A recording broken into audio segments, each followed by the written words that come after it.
여러분에게 익숙한 이름 두 명의 이름을 여러분에게 좀 소개하려고 합니다.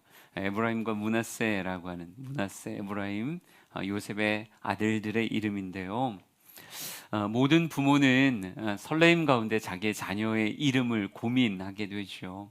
이 아이가 평생 가장 많이 듣게 되는 호칭이 그의 이름일진데 이름을 어찌 장난하듯 지을 수 있겠어요. 근데 가끔 보면 세상 방송에서도 이름을 참 재밌게 지은 사람들이 되게 많더라고요. 그래서 이 부모님들은 도대체 무슨 생각으로 자녀들의 이름을 이렇게 지었나? 이거 평생 놀림감이 될 것 같은데 그런 익살스럽고 장난스러운 부모들도 있는 건 사실이지만 거의 대부분의 부모들은 이 자녀가 평생 불려질 이름인데 어찌 그 이름을 함부로 지을 수 있겠습니까? 정말 오래 고민하며 부모가 짓기도 하고 또 존경받을 만한 어른에게 부탁하기도 하고 선생님에게 부탁하기도 하고 또 때로는 목회자에게 부탁하기도 하며 이 아이가 평생 불릴 이름이 아름답기를 원하고 좋은 뜻이 담기길 원하는 게 모든 부모의 마땅한 모습이라고 생각합니다. 지난번에 신방을 갔다가 깜짝 놀란 적이 있어요. 뒤늦게 예수를 믿은 가정이거든요. 뒤늦게 예수를 믿었는데 그래서 교회를 다녀본 적이 거의 없는 사람인데 자녀의 이름이 꼭 목회자가 지을 법한 자녀의 이름을 가지고 있더라고요. 그래서 난 어렸을 때는 교회를 아이들과 함께 다녔었나 보다. 혹은 이렇게 생각을 했거든요. 아니면 집안의 어른이 기독교인이어서 그렇게 이름을 지어줬나 보다라고 생각해서 자녀 이름 혹시 누가 지어주셨어요? 목사님이 지어주셨어요? 이렇게 물었더니 이분이 이렇게 대답하더라고요. 철학관에서 그냥 지었대요. 철학관에서 돈 내고 지었는데 저 그래 깜짝 놀랐어요. 야, 어쩜 철학관에서 이렇게 목사님이 지어줄 법한 이름을 지었을까 생각하며 아마 라마나요새 역사인가 보다. 예, 이 아이가 하나님 앞에서 클 아이기에 하나님이 특별히 그곳에 임재하셔서 그 철학관 관장님의 입술을 사용해 주셔서 교회에서 평생 불려도 이건 누가 감히 그렇게 상상하겠어요. 그 이름을 불러가면 당연히 목사님이 지어주셨겠거니 이렇게 생각할 이름을 갖게 하셨더라고요. 그래요. 얼마나 다행인가 하는 생각을 했어요. 전혀 교회와 상관없는 누가 봐도 세상적인 의미만 가득 찬 이름이라면 조금 아쉬울 수도 있을지 모르겠는데 그게 하나님의 은혜다라는 생각이 들었는데 오늘 두 명의 이름 므낫세, 에브라임, 요셉이 자녀들의 이름으로 이 두 이름을 지어서 자녀들을 부르기 시작했어요. 평생 므낫세라는 이 단어를 에브라임이라고 하는 이 단어를 요셉이 잊을 수 있을까요? 자녀의 이름을 잊는 부모는 없겠죠. 그러니까 늘 그렇게 불러가며 다시 그 이름의 뜻이 요셉의 가슴에 새겨지지 않았을까 하는 생각을 해보게 되었습니다. 오늘 51절, 52절은요, 이름과 그 뜻이 기록되어져 있는데 요셉이 그의 장남의 이름을 므낫세라고 지었다고 말하더라고요. 므낫세. 성경은 이렇게 말합니다. 므낫세라 하였으니 하나님이 내게 내 모든 고난과 내 아버지의 온 집 일을 잊어버리게 하셨다 함이라 이렇게 말하고 있어요. 므낫세라는 이름이 하나님이 내게 내 모든 고난, 내 아버지의 온 집안 일들을 잊어버리게 하셨다라고 하는 게 므낫세라는 이름이고요. 둘째, 차남의 이름을 에브라임이라고 지었습니다. 에브라임이라 하였으니 하나님이 나를 내가 수고한 땅에서 번성하게 하셨다 함이었더라 이렇게 이름의 뜻을 기록하고 있어요. 그러면 이 므낫세와 에브라임의 이름을 축약해서 말한다면 이렇게 말하겠죠. 나는 하나님으로 고난을 이겼고 난 하나님으로 번성하였다. 이 고백을 에브라임 므낫세 에브라임이라는 이름에 담아서 요셉은 그렇게 늘 고백했던 거예요. 하나님이 고난을 이기게 하셨습니다. 또 하나님이 이렇게 번성하게 하셨습니다 라고 고백했다는 거죠. 여러분, 이게 그저 일반 강연에서 듣기 좋은 입술의 이야기로 우리의 귀를 채우는 거라면 아 그래, 이름 그렇게 지을 수 있지 이렇게 생각할 수 있을지 모르겠지만 우리는 잘 알잖아요. 요셉의 이 고백은 무엇을 담고 있냐면 참 힘겨웠던 요셉의 인생을 담고 있는 고백이에요. 여러분, 같은 말이라도 누가 그 이야기를 했는가 하는 것에 따라서 전혀 다른 무게로 다가옵니다. 성철 스님이 산은 산이요 물은 물이다 뭐 이렇게 얘기했다고 하죠. 그걸 지나가는 중학생이 얘기했다고 해보세요. 아니, 산은 산이고 물은 물이구나. 그러면 뭐 그 당연한 이야기를 하냐라고 꼴밤을 때릴지도 모르겠지만 왠지 종교인이 산은 산이요 물은 물이다 라고 이야기하니까 이 안에 뭔가 굉장히 심오한 뜻이 담겨져 있지 않을까 생각하는 거 아니에요? 예수님이 나는 생명의 떡이라 라고 말했으니 도대체 이 안에 무슨 의미가 있을까라고 수많은 사람들을 자극하는 거지. 그냥 중학생이 급식실 가가지고 밥 먹다가 나는 생명의 떡이다 이렇게 말했다 그러면 밥 더 달라는 소리구나 이렇게밖에 해석 안 하겠죠. 므낫세 에브라임이라고 하는 고백이 그냥 스쳐가는 고백이 아니라 누가 봐도 요셉의 쉽지 않은 삶의 스토리를 담고 있는 고백이기에 우리에게 굉장히 묵직하게 다가오는 것 같아요. 그래서 2021년 어느새 다 갔더라고요. 12월이에요. 12월이고 끝이 얼마 남지 않았어요. 이제 축하드리고 조금만 있으면 한 살 더 드시게 되어 있어요. 아마 앞자리까지 바뀌는 분이 있을지도 모르겠어요. 충격이 남다르겠죠. 그런데 올해 어땠는가? 우리가 앞으로의 한 달, 반년, 1년은 참 그 안에 뭐가 있을지 모르겠는 뭐 이런 다채로운 그런 상상력을 자극하지만 우리의 지나온 1년이라고 하면 누구나 쓱 돌아봤을 때 필름이 지나가듯 쓱 지나가는 한 해로 금방 되새김질을 할 수 있는데 여러분 올 한 해 어떠셨어요? 나름 평안하고 또 풍성한 그런 한 해를 보내셨나요? 그런 해석을 가진 분도 있겠지만 지금 이 시대를 살아가는 사람으로서 아마 공통적으로 느낄 수 있는 건 올 한 해 잘 버텼다 뭐 이런 생각 아닐까요? 왜요? 늘 짧게 끝날 것 같지만 이제는 됐겠지. 백신을 맞았으니 이제는 됐겠지. 1차도 맞고 2차도 맞고 한때는 맞고 싶어도 백신이 없었잖아요. 없어서 도대체 우리는 언제 들여오냐 뭐 이런 이야기 했었는데 지금은 남아돌 만큼 많아서 뭐 이제 몇십 프로가 맞았다. 이제 80%를 육박했다. 백신 접종자들이 뭐 80%를 넘었다라고 얘기하니까 이제는 일상으로 돌아갈 수 있겠지라는 소망의 꿈. 11월을 시작하면서 위드 코로나라고 하는 말이 이제는 코로나를 제압하며 한 해를 살 수 있겠다. 이제는 그렇게 마무리할 수 있겠다 싶었는데 위드 코로나가 웬걸 진짜 위드 코로나가 돼서 아예 코로나가 옆에 딱 붙어 있는 것 같은 이런 참 우리의 소망이 번번이 꺾이는 것 같은 그런 한 해를 보냈었어요. 많은 사람에게 올 한 해는 우리의 소망이 꺾어지는 것 같은 이젠 좀 되겠지 싶었는데 익지도 않은 열매가 떨어지는 것 같은 그런 한 해를 보낸 것이 아닐까. 오늘도 사역자 회의하면서 주보를 먼저 받았는데 이렇게 써 있더라고요. 우리 주양세 가족 그러면 우리 교육부서를 제외하고 이제 청장년을 카운트를 하는데 38번이에요. 38 광땡 뭐 이런 뜻인가요?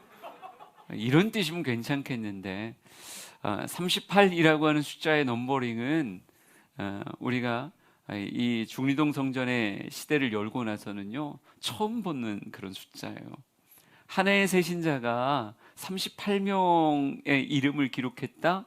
한 번도 경험해 보지 못한, 여러분은 주의 깊게 잘 안 보겠지만요 거의 늘 해마다 100여 명에 육박하는 새신자들이 늘 교회 등록하고 또 뭐 그분들이 다 정착을 하는가라고 얘기하면 뭐 또 그렇지는 않죠. 그렇지만 그래도 참 교회 규모에 비해서는 참 새신자도 많이 왔고 정착도 많이 했던 교회인데 38이라는 숫자가 그렇게 풍족한 숫자로 보이진 않더라고요.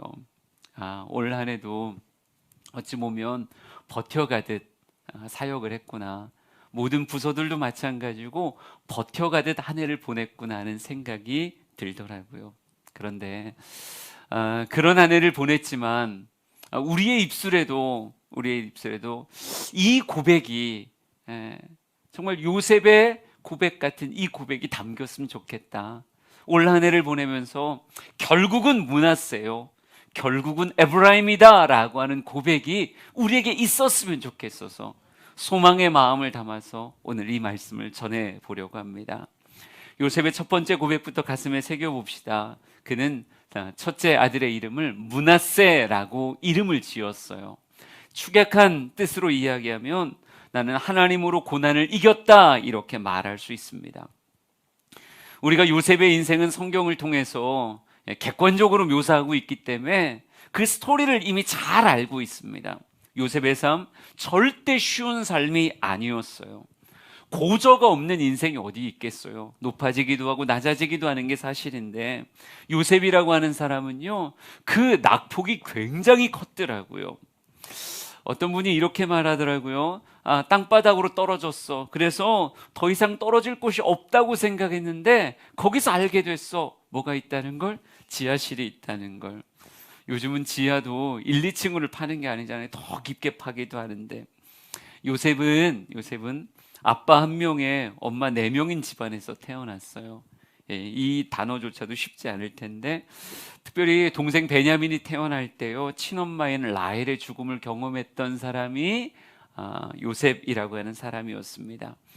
야곱이 아빠가 라헬을 특별히 사랑했기 때문에 어렸을 때는 그 형제들 누구보다도 더 높은 위치에서 생활을 했던 것 같아요. 채색 옷을 입었었고 아버지의 사랑을 독차지하며 형들은 일하러 가도 요셉만큼은 아버지의 품에 있는 이런 모습을 보여줬던 것이 사실입니다. 그런데 그것이 그의 삶에 있어서는요, 또 다른 고난의 시작점이 되었던 것 같아요. 형들의 시기로 말미암아 한창 감수성이 예민할 시기잖아요. 10대, 20대는 참 감수성이 예민할 그럴 때인데 그때 엄청난 고난으로 그의 인생이 채워지게 되어집니다. 여러분, 창세기 37장 18절부터요 우리 발주해서 28절까지를 읽어볼 거거든요. 한번 읽어보죠. 시작. 그들이 요셉을 멀리서 보고 죽이기를 꾀하여 자 그를 죽여 한 구덩이에 던지고 우리가 말하기를 악한 짐승이 그를 잡아먹었다 하자. 요셉이 형들에게 이르매 그의 형들이 요셉의 옷 곧 그가 입은 채색 옷을 벗기고 그를 잡아 구덩이에 던지니 그 구덩이는 빈 것이라. 그 속에 물이 없었더라. 그들이 앉아 음식을 먹다가 눈을 들어본즉 한 무리의 이스마엘 사람들이 길르앗에서 오는데 그 낙타들의 향품과 유향과 모략을 싣고 애굽으로 내려가는지라. 그때 미디안 사람 상인들이 지나가고 있는지라. 형들이 요셉을 구덩이에서 끌어올리고 은 20에 그를 이스마엘 사람들에게 팔매 그 상인들이 요셉을 데리고 애굽으로 갔더라. 아멘. 그래요. 어찌 보면 형들에게 인신매매를 당한 거죠. 여러분, 대부분의 경우에 나의 인생에 대적이 있다고 생각합시다. 대적이 나를 죽이려고 할 때 우리는 누구에게 가장 먼저 도움을 청합니까? 당연히 우리 가족들 아니에요? 집에서 학교에서 누군가에게 맞고 왔을 때 집에 형이 있다면 제일 먼저 누구에게 찾아갈 거예요? 형, 누가 나 때렸어. 이렇게 말하며 형만은 내 편 되어줘서 대신 싸워줄 수 있는 그런 이름이 가족이고 형이라고 하는 이름인데 오늘 성경에는요, 형들이 이 요셉을 바라보며 죽이자 이렇게 말하고 있어요. 여러분, 죽이자라고 말하고 그를 구덩이에 던졌다고요. 구덩이 밑에 가서 얼마나 손이 발이도록 빌었겠습니까? 형님 진짜 잘못했다고. 저 채색옷 다시는 안 입겠다고. 다시는 형님들 일할 때 혼자 놀고 있지 않겠다고. 제가 더 열심히 일할 테니까 한 번만 살려달라고. 얼마나 밑에서 빌었겠어요. 그런데 애걸복걸하는 그런 요셉을 바라보면서 그들은 표정 하나 변하지 않고 밥을 먹더라고요. 밥 먹다가 미디안의 상인들이 지나가니까 은 20에 그를 팔자. 그냥 죽이는 것보다 돈 받고 팔면 더 이득되지 않겠냐. 혼자는 절대 고향으로 못 돌아오니까 이젠 우리는 죽은 셈 치고 돈도 받고 죽은 셈 멀리 타국으로 보내버리자. 이러면서 정말 형들에게 팔린 존재가 요셉이라고 하는 존재였어요. 여러분이 이런 경험을 한다면 어떨까요? 마음이 어떨까요? 천갈래 만갈래 찢어지는 느낌 아닐까요? 요셉에 당한 이 경험을 전 이렇게 정의해 보고 싶어요. 가까운 사람에게 당한 고난이라고 말해 보고 싶습니다. 참 믿었던 사람이고 내 편이라고 생각했던 사람에게 이런 고난이 찾아올 수 있어요. 오히려 가까운 사람이기에 그 사람이 나를 받아주고 나를 용납해주고 나의 부족함을 채워줄 거다 이렇게 생각을 하는데 오히려 가까운 사람에게 이렇게 고난을 당하는 일이 요셉에게 벌어졌다고요. 참 힘들었을 텐데, 참 어려웠을 텐데, 팔려가며 그 잔상이 정말 구덩이에서 바라보던 형들의 그 얼굴의 잔상이 어찌 지워지겠냐고요. 아마 밤마다 또 생각나고 정말 며칠 밤낮을 그냥 뜬 눈으로 보내지 않았을까요? 어찌 잠이 오겠어요? 눈을 감으면 다시 그 얼굴이 떠오르고 그들의 말이 떠오르고 자신을 흥정하던 그런 모습들과 돈 은 20이라고 하는 그 적은 돈에 내가 이렇게 팔려가야 되는 그 돈을 받고 웃고 있는 형들의 모습이 어찌 그의 머리에서 떠나지 않을 수 있겠습니까? 요셉은 그런 경험을 했던 사람이라고 말할 수 있어요. 근데 이게 그가 겪었던 고난의 끝인가? 그렇지 않잖아요. 우리는 너무 잘 알고 있잖아요. 애굽의 시위대장 보디발의 집에 팔려갑니다. 팔려가서 39장 4절 말씀 보면 이렇게 써 있더라고요. 요셉이 그의 주인에게 은혜를 입어 섬김에 그가 요셉을 가정 총무로 삼고 자기의 소유를 다 그의 손에 위탁하니 이렇게 말하고 있어요. 여러분, 일을 해본 사람이 아니에요. 채색 옷 입고 그저 아버지 곁에서 그냥 애교만 부리고 있었던 그런 철부지였다고요. 그런 철부지가 팔려간 그 주인의 집에서 신임을 얻고 은혜를 입어 가정 총무가 됐다는 거예요. 여러분, 요셉이 얼마나 살겠다고 발버둥을 쳤을지를 상상해 보세요. 언어도 다르고 생활의 풍습도 다르고 한 번도 해보지 않았던 가정의 경제들을 그가 하나하나 배워갔을 그 치열한 삶의 모습을 상상해 보세요. 정말 죽을 힘을 다해서 최선을 다한 거예요. 살아남겠다. 내가 이곳에서 살아남겠다고 생각하고 있는 힘 없는 힘 다 끌어모아서 인생을 한 걸음 한 걸음을 버텨갔던 거죠. 가정 총무가 됐고 이제 좀 익숙해졌구나 이렇게 생각될 때 엄청난 일이 벌어졌죠. 창세기 39장 17절에서 20절까지를 한번 읽어보겠습니다. 시작. 이 말로 그에게 말하여 이르되 당신이 우리에게 데려온 히브리 종이 나를 희롱하려고 내게로 들어왔으므로 내가 소리질러 불렀더니 그가 그의 옷을 내게 버려두고 밖으로 도망하여 나갔나이다. 그의 주인이 자기 아내가 자기에게 이르기를 당신의 종이 내게 이같이 행하였다 하는 말을 듣고 심히 논한지라.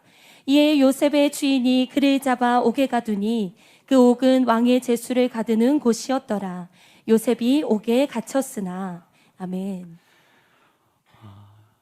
보디발의 처해 유혹을 떨쳐버릴 수 있었던 것 중에 하나가 어찌 보면 보디발에 대한 충성심 아니겠어요? 내가 어찌 주인의 아내를 어찌 그렇게 범할 수 있단 말입니까? 이건 말도 안 되는 이야기입니다. 오직 주인님 앞에 충성하기 위해서 그는 옷까지 벗어던지며 그 위기를 벗어났었는데, 여러분, 끌려와서 주인 앞에 섰는데 보디발의 얼굴에 노기가 충만한 거예요. 네가 어찌 그럴 수 있느냐라고 말하는 거예요. 여러분, 그의 입에서 신음같이 주인님 사실은 그게 아닙니다, 이 말 안 해봤을까요? 근데 주인의 낯빛이 변하지 않는 거예요. 내가 무언가 납득할 만한 잘못을 해서 이런 일들이 벌어졌다라고 얘기하면 그나마 그래 내 탓이야, 내가 그런 건데 뭐 할 말이 어디 있어, 유구무원이지, 이렇게 말하겠는데, 이건 그죠, 어떤 화면을 되돌릴 수 있는 것도 아니고 CCTV가 있는 것도 아니고, 그죠? 부디발의 처가, 아니 저 히브리 저 종이 나를 희롱했습니다 라고 말하는 그 한마디에 모든 것이 그냥 다 끝나버린 거예요. 정상적인 재판의 관계도 없고 그냥 판결이 내려지기를 넌 감옥으로 가라, 이렇게 일이 벌어진 거예요. 여러분, 정말 버선속도 아니고, 어떻게 뒤집어서 보여줄 수 있는 것도 아니고, 이걸 뭐라고 표현할까요? 이렇게 말할 수 있을 것 같아요. 죄 없이 뒤집어 쓴 고난이라고 말할 수 있어요. 여러분, 인생 살다 보면 이럴 때가 있어요. 도대체 내가 무슨 잘못을 한 거야? 내가 도대체 뭘 어떻게 잘못했는데 왜 나에게 이런 일이 벌어지는 거야? 여러분, 인생이 맥락 있게 모든 것들이 이루어지던가요? 나 이번 코로나 보면서도 느낀 게 그건데요. 도대체 무슨 맥락인지 모르겠어요. 내가 조심을 하겠다는 생각을 했어요. 이거 담임 목사가 걸리면 진짜 난리 나겠구나, 이런 생각이 훅 다가오는 거예요. 그래서 거의 정말 예배 드리는 거 제외하고는 집하고 딱 교회 사무실, 그 누구도 만나지 않고요. 사역자들하고도 커피 안 마신다고 이제 당신들하고 커피도 안 마실 거라고 마스크 쓰고 가만히 버티고, 그러면서, 근데 이렇게 하면 이제 난 괜찮은 건가? 나 안전한 건가? 그걸 모르겠는 거예요. 그냥 이러면 안 걸릴 수 있는 건가? 집, 교회 여기 두 군만 왔다 갔다 하면 그럼 나는 이제 괜찮다고 말할 수 있는 건가? 3차도 얼른 신청했어요. 신청해서 이제 기다리고 있는데, 여러분, 그거 맞으면 괜찮은 거예요? 난 그것도 잘 모르겠더라고요.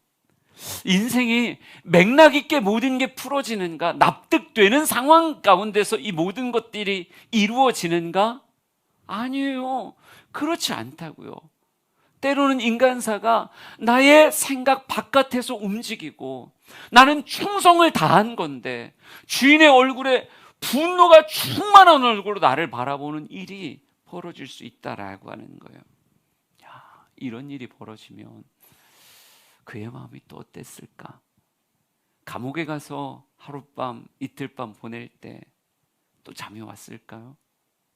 난 정말 충성을 다했던 건데, 난 최선을 다해서 당신의 아내를 지켰고 당신을 지켜드린 건데, 돌아온 건 분노가 충만한 얼굴과 함께 감옥에 들어가시오, 이런 판결이라니.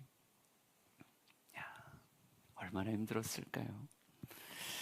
창세기 39장 22절 23절엔 또 이런 표현이 있습니다. 간수장이 옥중 죄수를 다 요셉의 손에 맡김으로 그 재반 사물을 요셉이 처리하고 간수장은 그의 손에 맡긴 것은 무엇이든지 살펴보지 아니하였다, 이렇게 말하고 있어요. 그 안에서 또 간수장의 신임을 얻으며 그 안에서 다시 살아나듯 움직이는 요셉의 모습이 또 기록되어져 있더라고요. 그런데 감옥에서 신임을 얻고 이제 다시 살아나는가 싶은 그곳에서 한 유력자를 만나게 되죠. 우리 창세기 40장 14절 15절 말씀을 한번 읽어보겠습니다. 시작. 당신이 잘 되시거든 나를 생각하고 내게 은혜를 베풀어서 내 사정을 바로에게 아뢰어 이 집에서 나를 건져주소서. 나는 히브리 땅에서 끌려온 자요 여기서도 옥에 갇힐 일은 행하지 아니하였나이다. 아멘. 술 맡은 관원장의 꿈을 풀어주며 이 사람이 복직되겠구나, 그래서 참 어렵게 이 이야기를 꺼냈을 거예요. 당신 분명히 회복되실 겁니다. 잘 되실 겁니다. 근데 잘 되셔서 회복되시거든 나를 생각하고 내게 은혜를 좀 베풀어 주세요. 내가 감옥에 있어서 당신을 얼마나 섬겼으며 당신이 꿈으로 인해 번민할 때 그 꿈을 해석해 준 게 접니다.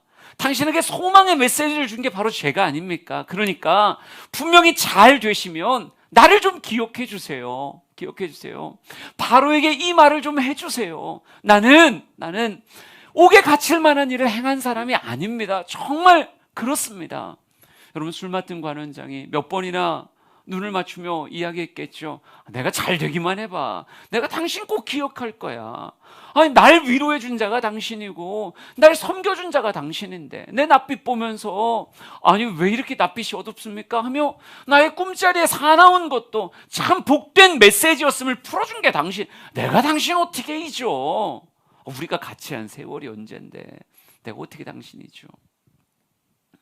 창세기 40장 23절 보니까 이렇게 써 있네요.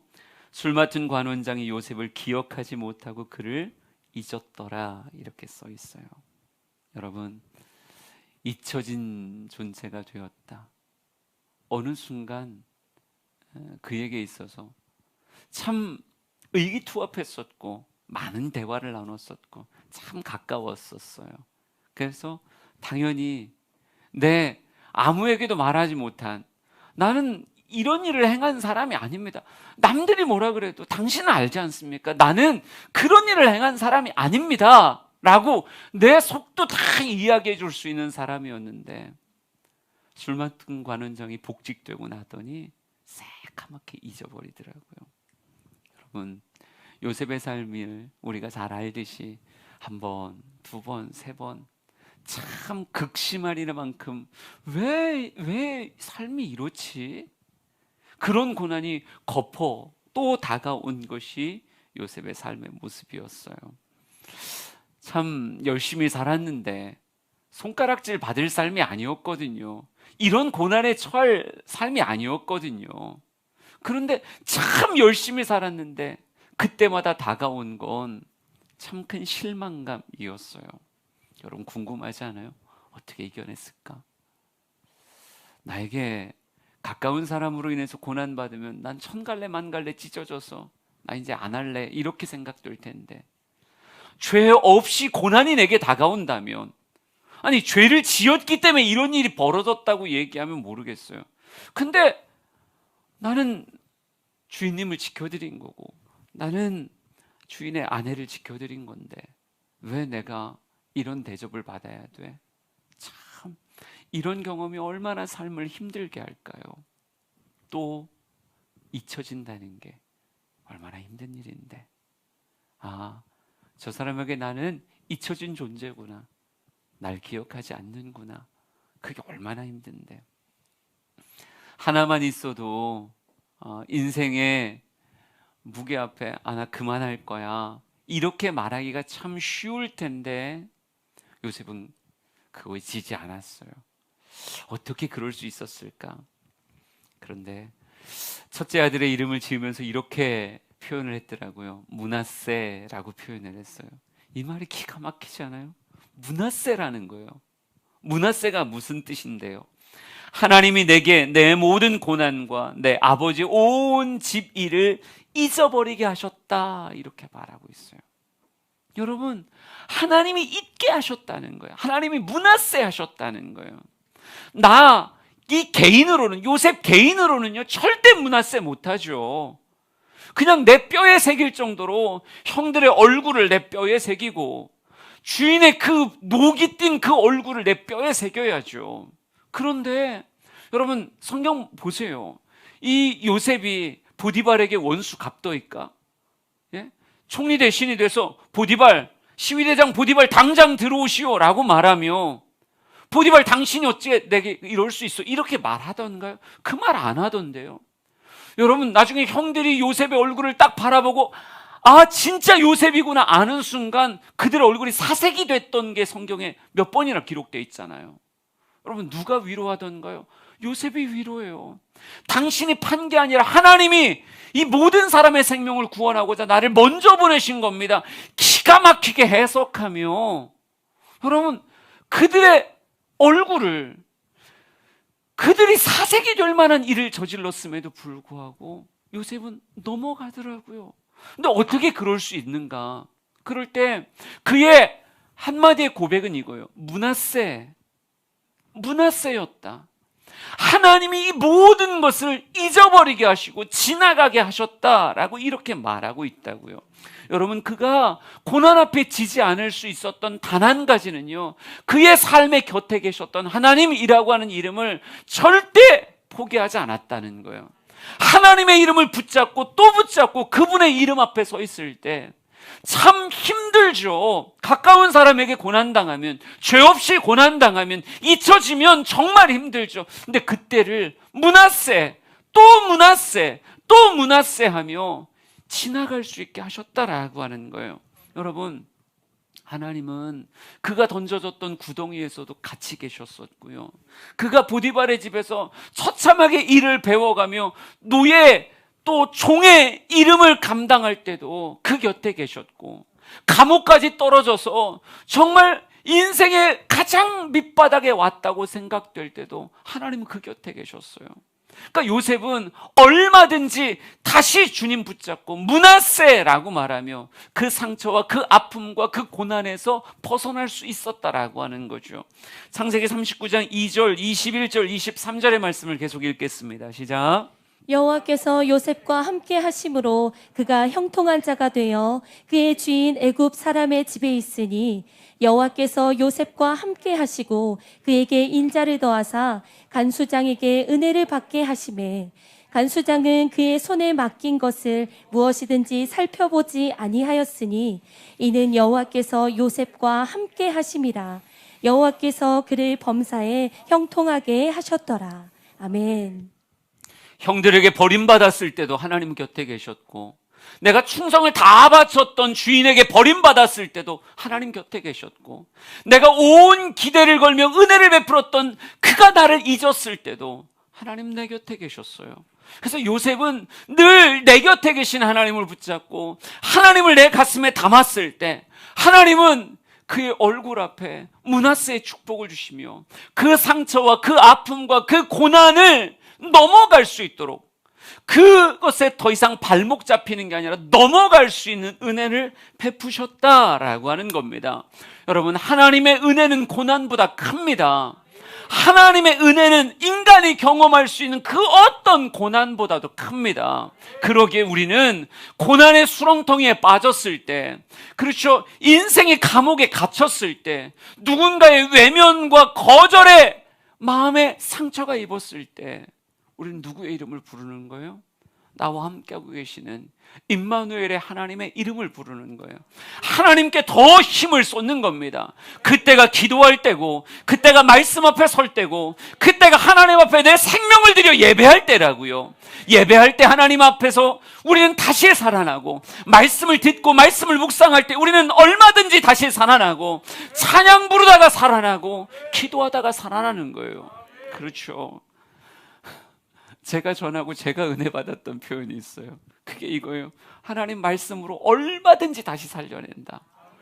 말씀을 묵상하는데 진짜로 나사로의 썩어 문드러지는 모습, 굴 속에서 모든 사람에게 이제는 죽은 자요, 이제는 썩어 냄새나는 자로 버림받은 거 아니에요? 이젠 단절이고 이제 끝이다 라고 생각해서 더 이상 그를 사랑했던 그 누구도 그 곁에 있지 않고 이제는 굴 속에 그의 썩어가는 시신을 넣어놓고 냄새나는 육신 넣어놓고 돌로 막아놓은 거 아니에요? 이젠 끝났다고 생각하니까. 그래요, 끝났어요. 이젠 끝난 거예요. 그런데 끝난 그에게 굴 밖에서 누가 부르세요? 예수님이 부르시잖아요. 나사로야 나와라 라고 부르시니까, 나사로야 나와라 라고 부르시니까, 여러분, 썩어 문드러져 가던 그 사망의 음침한 골짜기에 사로잡혀 있는 그 나사로가 그 말씀 앞에 다시 몸을 일으키고 다시 굴 밖으로 나와 다시 한 번의 생명의 삶을 누리기 시작하잖아요. 그런 생각 들었어요. 다시 살아난다. 우리는 부활의 종교인데, 우리는 죽음으로 끝나는 종교가 아니라요, 죽음을 넘어서는 부활의 종교. 얼마든지 다시 살아난다. 제가 부활절 예화 들 때 가끔 하는 얘기가 있어요. 제가 며칠 전에 읍내동, 며칠 전 아니고 꽤 오래전에, 요즘 안 움직여서 꽤 오래전에 읍내동을 한번 갔다가요, 읍내동의 권사님 한 가정을 신방하고 이렇게 내려오는 길에 옛날 교회를 지나갔었어요. 근데 가슴이 얼마나 아픈지, 거기 나무들이 너무 웃자라 있는 거예요. 막 정말 손을 하나도 안 댔구나, 온 화단과 모습과 페인트가 벗겨져 있고 막 가슴이 미어지는 것 같았어요. 그거 보면서 야, 누가 관리하는가가 이렇게 중요한데, 예? 우리 교회 나무들 봐요. 얼마나 예쁘게 깎아놨어요. 스포츠 머리로 그냥 예쁘게 깎아놨는데 나무 자라있는 게 너무 가슴 아프더라고요. 그래서 내가 깎아줄까? 막 이런 생각도 들고. 네, 추억이 담겨져 있으니까요. 근데 그 교회 바로 앞에 되게 큰 은행나무가 하나 있었어요. 굉장히 큰 은행나무. 근데 여기가 약간 언덕길이고 밑에는 땅이 푹 꺼져 있고, 그러니까 나무가 너무 자라면 위험할 수 있거든요. 그래서 저 나무를 좀 잘라야 되겠다 생각하고, 그때 몇 안 되는 남성교 회원들과 그 큰 나무를 밧줄을 걸고 땡겨가며 그 나무를 정말 밑둥을 잘랐어요. 예, 그래서 밑에서 한 20cm, 30cm 위에서 이제 톱질을 해서 그 큰 나무를 잘라냈던 경험이 있어요.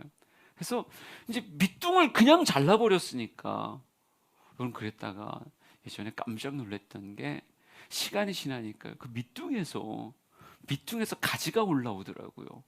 그러면서 거기에 은행나무 잎이 딱 맺혀 있는 거예요. 야, 어떻게 밑둥을 잘랐는데 살아나지? 이거 내버려두면 다시 자라겠구나. 나 그때 부활이라는 걸 내가 알았잖아요. 야, 이게 부활이구나. 다 죽었다고 생각했어. 난 밑둥 잘랐으니까 이제 이 나무는 죽었다 이렇게 생각을 했는데, 생명의 놀라움은, 하나님이 부어주시는 생명의 놀라움은 그 안에서 다시 생명의 움이 트기 시작하더라고요. 여러분, 요셉이 경험한 거 아니에요? 구덩이에 떨어졌을 때 그의 인생 끝났다고 생각했을 거예요. 보디발의 집에 팔려가서 낯선 노예 생활, 여러분 채색 옷 입고 지내던 사람이 하루아침에 노예 옷을 입고 주인님 그러면서 보디발을 부르게 됐어요. 여러분, 인생 끝났다고 생각되지 않았겠어요?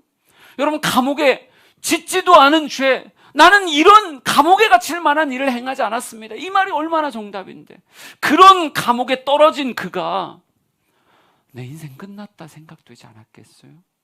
그런데 요셉의 곁에 늘 함께하고 계시는 주님이 계시더라고요. 예. 눈을 감을 때 형들의 얼굴, 보디발의 얼굴, 술 맡은 관원장의 얼굴 떠올랐어요. 그렇지만 그 얼굴만 있는 게 아니라 그의 곁에서 이 모든 영상들을 지워버리시는 하나님이 그 곁에 계시더라고요. 그렇죠. 감옥에서 그는 하나님 붙잡았던 거고, 보디발의 집에서 하나님 붙잡았던 거고, 구덩이에 떨어져서 하나님 붙잡았던 거예요.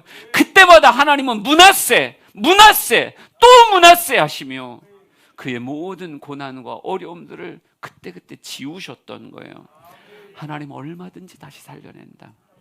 믿으시기 바랍니다. 코로나로 인해서 정말 힘든 한 해를 보내고 있지만, 생활에 많은 것들이 달라지고 나름 어려운 삶을 보내고 있지만, 여러분, 하나님은요 얼마든지 우리의 인생을 다시 살려낼 수 있는 분이세요.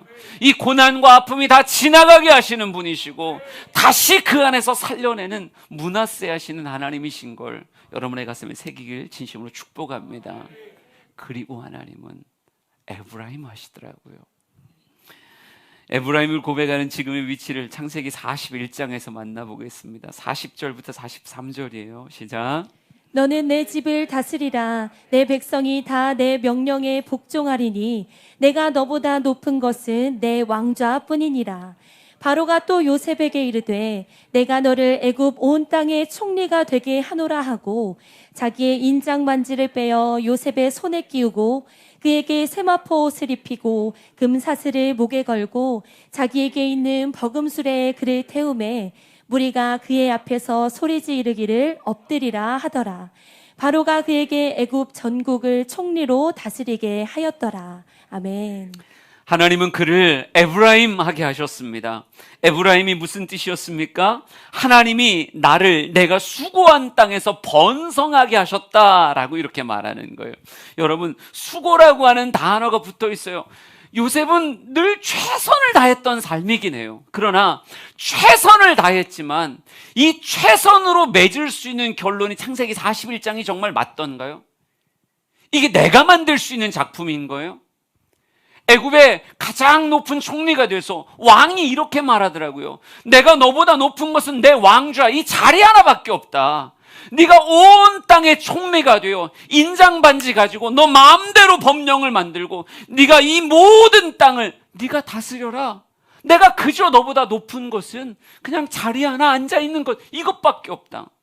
여러분, 요셉이 지금 가장 높은 총리의 자리에 서 있는데 온 땅의 위협과 또 그 모든 것들을 다스릴 수 있는 최고의 자리에 서서 그가 지금 에브라임을 고백하고 있는 건데, 수고하고 살았지만 이게 수고의 삭이라고 말할 수 있냐고요?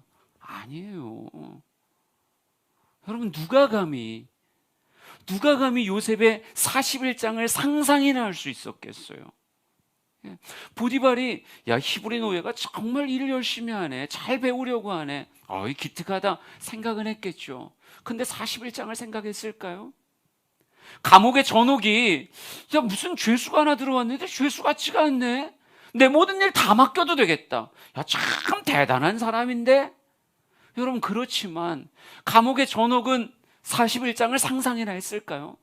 떡 맡은 관원장은 나에게 참 호의를 베풀었던 사람이고 사람 참 괜찮네, 이 청년 참 괜찮은 사람이야, 내가 나중에 기회 되면 어떤 자리라도 좀 줘야 되겠어, 이런 생각은 했겠지만 온 땅의 총리가 되어 인장반지를 손에 끼고 있는 자가 될 거라는 상상을 했을까요? 아니요. 요셉조차도 그런 상상 못했어요. 그런데 하나님의 기가 막힘은 뭐냐면요, 므낫세의 그 삶의 고백을 다 녹여서 상상할 수도 없는 에브라임의 작품을 만드시더라고요. 여러분, 가정 총무로 배웠던 모든 것들, 감옥에서 배웠던 정말 왕실의 죄수들의 삶에서 배웠던 정치와 이 모든 것들, 여러분, 이 모든 경제관념과 정치와 이 모든 것들을 다 녹여서 감히 상상할 수 없는 에브라임이라고 하는 위치 안에서 그의 인생을 상상 못할 작품으로 만드셨다라고 하는 거예요. 여러분, 우리 하나님은 이렇게 하실 수 있는 분이십니다. 나는 지금 당장 하나님, 내 인생이 참 이상해요 라고 말하겠지만 그 이상한 것들이 하나님의 그림이 펼쳐지는 그날엔 이게 바로 이곳에 꽂혀져야 되는 것이었구나, 이때를 위한 그 고난이었구나, 이때를 위한 그 아픔이었구나, 모든 것들이 합력하여 선을 이루게 하시는 에브라임을 만드실 수 있는 분, 그분이 우리 하나님이시다라고 하는 거예요. 여러분, 하나님은 우리의 인생에 복을 주실 수 있는 분이십니다. 누가 봐도 야, 아름답다, 누가 봐도 참 훌륭하다라고 말하는 그런 기가 막힌 작품을 만드실 수 있는 분이 누구시다? 우리 하나님이시다. 그래서 그는 에브라임을 통해 고백하는 거예요. 하나님, 나를 번성하게 하셨습니다. 하나님이 나를 영향력 있게 하셨습니다. 하나님은 나를 버림받은 자가 아니라 온 땅의 생명을 살리는 자, 생명의 부양자로 하나님 나를 그렇게 만드셨습니다. 민수기 6장 24절에서 27절을 같이 읽어보겠습니다. 시작. 여호와는 내게 복을 주시고 너를 지키시기를 원하며, 여호와는 그의 얼굴을 내게 비추사 은혜 베푸시기를 원하며, 여호와는 그 얼굴을 내게로 향하여 드사 평강 주시기를 원하노라 할지니라 하라. 그들은 이같이 내 이름으로 이스라엘 자손에게 축복할지니 내가 그들에게 복을 주리라. 아멘. 아론과 그의 아들들 제사장들은 늘 이렇게 민족을 축복하라라고 하는 명령을 받았었어요. 하나님이 복을 주신다, 하나님이 은혜를 베푸신다, 하나님이 평강을 주신다라고 늘 그렇게 성도들을 복주라 이렇게 말했어요. 여러분, 이 말이 그저 언어의 위로였던가요? 하나님은 정말 복을 주실 수 있고 정말 은혜를 베푸실 수 있고 하나님은 진정한 평강을 주실 수 있는 분이세요. 그래요. 하나님은 내 인생을 에브라임하게 하실 수 있구나. 여러분, 이 경험이 에브라임의 어떤 계단이 될지 몰라요. 이 경험이 여러분이 겪고 있는 그 고난이 혹은 그 버림받음이, 그 상처가 하나님의 에브라임 안에 어떤 계단이 될지 모른다고요. 우리는 모르고 걷는 거예요. 근데 하나님은 알고 이끌어 가신다니까요. 하나님을 신뢰하십니까? 하나님이 우리의 인생을 에브라임 하실 수 있다는 걸 신뢰하십니까? 저는 우리 사랑하는 성도들에게 하나님이 에브라임 해주실 것을 분명히 믿습니다. 저의 인생에서도, 우리 주양의 걸음 안에서도 하나님은 에브라임 해주실 거예요. 그렇다면 우리는 요셉이 했던 그 삶의 모습, 므낫세하고 에브라임 할 수 있도록 했던 하나의 모습은 꼭 본받았으면 좋겠습니다. 무엇일까요? 하나님 꽉 붙잡는 그것. 하나님이 므낫세 하시고 에브라임 할 수 있도록 하나님 꼭 붙잡는. 우리가 욥기 이야기를 굉장히 길게 나누었었어요. 욥기의 마지막 말씀을 나누면서 저에게도 참 은혜가 되었던 게 뭐냐면, 그래요, 사단이 하는 말이 꽤 맥락 있게 들리더라고요. 하나님 까닭 없이 그러겠습니까? 하나님이 온갖 좋은 것으로 욥의 삶을 둘러주시니까 하나님 섬기는 것이 까닭 없이 그러겠습니까? 하나님 다 없애보십시오. 그러면 하나님 욕하고 하나님 떠날 겁니다. 너무 당연하지 않습니까? 그런데 욥이라고 하는 사람이 42장 동안 진짜 많은 말을 쏟아놨지만, 여러분, 그 긴 시간 동안 결국 그가 증명한 게 뭡니까? 하나님이 그 곁에 아무것도 없게 하셔도 그는 귀로 듣던 하나님이 아니라 눈으로 보는 하나님으로 더 가까워졌더라고요. 그리고 그 긴 시간 하나님을 떠날 수많은 이야기들을 주변의 사람들이, 욥의 세 친구가 계속 그를 자극하고 상처 주고 별 일들이 다 벌어졌음에도 불구하고 결국 하나님 곁에서 발견되어지더라는 거죠. 여러분, 하나님께 이게 얼마나 큰 기쁨이었을까? 끝까지 하나님 붙잡고 곁에 서 있는 이 모습이 하나님께 얼마나 큰 기쁨이었을까? 저는 욥의 인생이 에브라임 했듯이, 지금 요셉의 인생이 에브라임 했듯이 여러분의 인생이 에브라임까지 가길 원한다면, 므낫세로 이겨가고 에브라임으로 열매 맺길 원한다면, 우리는 욥이 보여줬듯, 요셉이 보여줬듯 딱 하나의 삶의 태도. 나는 어떤 일이 있어도 기도를 멈추지 않는다. 난 어떤 일이 있어도 찬양을 멈추지 않는다. 난 어떤 일이 있어도 말씀을 묵상함을 멈추지 않는다. 난 어떤 일이 있어도 예배를 멈추지 않는다. 하나님은 이 모든 것을 합력하여 선을 만드실 거예요. 어떤 건 시간이 지나야 이해가 돼요. 요셉이 다 알고 걸어간 게 아니에요. 그냥 하나님 신뢰하고 걸어간 거예요. 다 알고 걸었으면 좋겠죠. 근데 인생에 우리의 인간의 지혜는 결코 그렇지 않아요. 그러니 한참 뒤에 이게 딱 그런 뜻이었구나 알게 되어지는 거예요. 우리 사랑하는 성도들이 하나님 온전히 섬기고 살아가는 그런 모습 되었으면 좋겠습니다. 시편 73편 25절에서 28절을 마지막으로 같이 보겠습니다. 같이 읽죠. 하늘에서는 주 외에 누가 내게 있으리요, 땅에서는 주밖에 내가 사모할이 없나이다. 내 육체와 마음은 쇠약하나 하나님은 내 마음의 반석이시오 영원한 분깃이시라. 무릇 주를 멀리하는 자는 망하리니 음녀같이 주를 떠난 자를 주께서 다 멸하셨나이다. 하나님께 가까이함이 내게 복이라. 내가 주 여호와를 나의 피난처로 삼아 주의 모든 행적을 전파하리이다. 아멘. 하나님 놓쳤으면 요셉 망했습니다. 욥도 하나님 놓쳤으면 그의 인생 망했어요. 그런데 욥은 하나님을 가까이 했기에 그의 인생이 복이 되었고요. 요셉도 오히려 하나님께 가까이 하였기에 그의 인생이 복이 되었습니다. 우리의 인생에 아주 선명한 해답은 무엇이냐? 주를 멀리하는 자 망하리니 또 하나님을 가까이 하는 자 복이 되리라.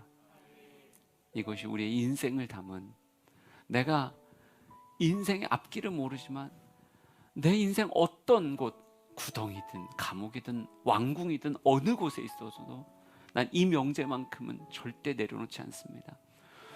주를 멀리하는 자는 망하리니 하나님을 가까이 하는 자이 가까이 함이 내게 복이 됩니다. 우리 또 한 걸음으로 주님께 가까이 가는 우리 모두가 되었으면 좋겠습니다.